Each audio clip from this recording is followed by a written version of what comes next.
Hello, this is the review of Begum Jaan. Every once in a while, sadly, comes a film that you wonder why it was made, and Begum Jaan is one of them. It's very hard to talk about a film where 80% of the time people are yelling or screaming, or there's loud music or mournful stuff, or there's gore or bloodshed, and you just wonder what's the point of it all.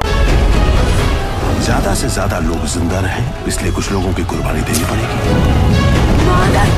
साले घंटा छोड़ेंगे ये मकान। इस जंग नु खत्म किए बिना असी इत्थों नहीं जावांगे।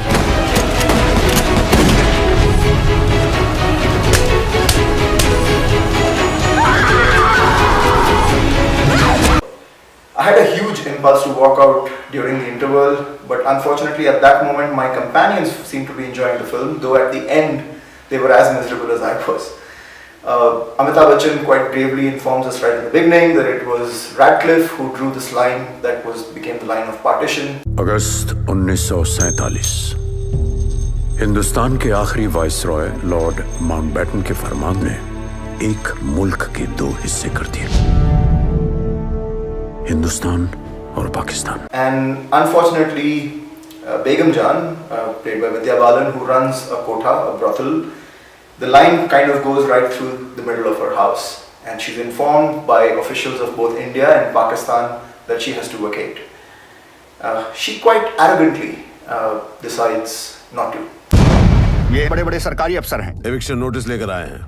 ये कोठा खाली करना होगा बेगम जान। इस कोठे के बीचों बीच हिंदुस्तान और पाकिस्तान का बॉर्डर निकलेगा। जनाब, आप जिसे जुबान से कोठा और दिमाग में रंडी खाना सोच रहे हैं ना, ये मेरा घर है, मेरा वतन, और इससे पहले कि कोई हमें यहाँ से हटाए, हम उसके हाथ, पैर और जिस्म का वो क्या कहते हैं, पार्टीशन कर देंगे। She feels she has the patronage of the Raja, played by Nasiruddin Shah, and therefore can do what she wishes.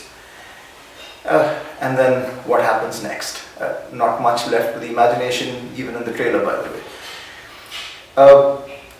90% of the people will go to this movie because of Vidya Balan, and will be sadly disappointed because apart from a few Chavanni Fank dialogues,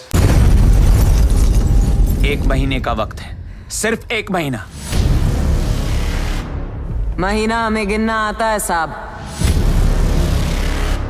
हर बार साला लाल करके जाता है। Lots of wide eyes, angry expressions, overt histrionics. There is not much to her character or her acting in this film. The subplots, there are quite a few. You struggle to understand later why that was shown, or why certain conversations were shared. The film is really depressing, and at the end of the day basically leaves you with a lighter wallet and a heavier head. Partition was such a terrible blot on the conscience of the subcontinent, a nightmare, and you really wonder why you're being forced to relive it again in this fashion. What was the point of it all? In fact, one of the characters gets so worked up in the film that they commit suicide at the end. That gives you a pretty good idea of what the film is about. My rating is going to be 2 on 10. I think it's a bad film. However, the expectations were high, and at the end, what you saw just didn't make it worth it. I also want to share, I thought, appropriate art, which is Polaroids from a Lover. That's a series done by a young guy called Jayesh Joshi. It's digital art. He swears they're built off live models. I chose this one because it's a series of 6 that I have, and kind of curvaceous, right? In keeping with Begum Jaan, and lots of low cut blouses, cleavage shown in the movie as well. This is available for sale, by the way. It was done as part of my book launch, 18 Plus Duets book launch, and was part of the exhibitions. And these are for $8,000 in case you're interested. But my advice, please don't go and watch Begum Jaan. You will find lots of better things to do in your home, like watching paint dry or something else like that. Thanks.